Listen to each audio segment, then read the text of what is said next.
जो मित्रों तमारा पण आવું पोस्टर बनाता શીખવે तो वीडियो पूरा જોજો ચેનલમાં નવા હોય તો ચેનલને સબસ્ક્રાઇબ કરી લેજો। ચાલો वीडियो शुरू करिए। સૌપ્રથમ तो તમારે એક બેકગ્રાઉન્ડ ની જરૂર પડશે तो બેકગ્રાઉન્ડ આપણે લઈ લઈએ। तो આ રીતના આપણે બેકગ્રાઉન્ડ લઈ લેશું। આ રીતના કાપી લેશું।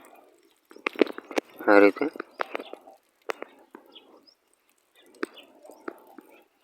ત્યારબાદ જે આપણે પીએનજી બનાવ્યા છે તે લઈ લઈએ। તો આપણે પીએનજી પણ બનાવેલા જ હતા તે આ રીતના લઈ આ રીતના ઝૂમ કરી લઈએ।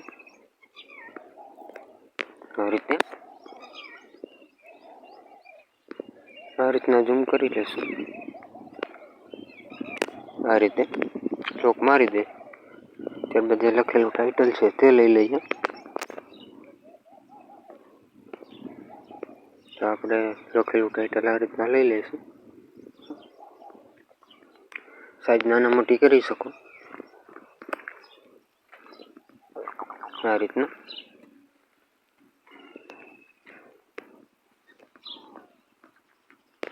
આ રીતના કરી દેવાનું। આ રીતે ત્યારબાદ લોક મારી દેશું। આ રીતના ત્યારબાદ 4K વાળું પીએનજી લઈ લઈએ। તો આ રીતના પીએનજી લઈ લેશું ત્યારબાદ સાઈઝ નાની કરી રાખી દે।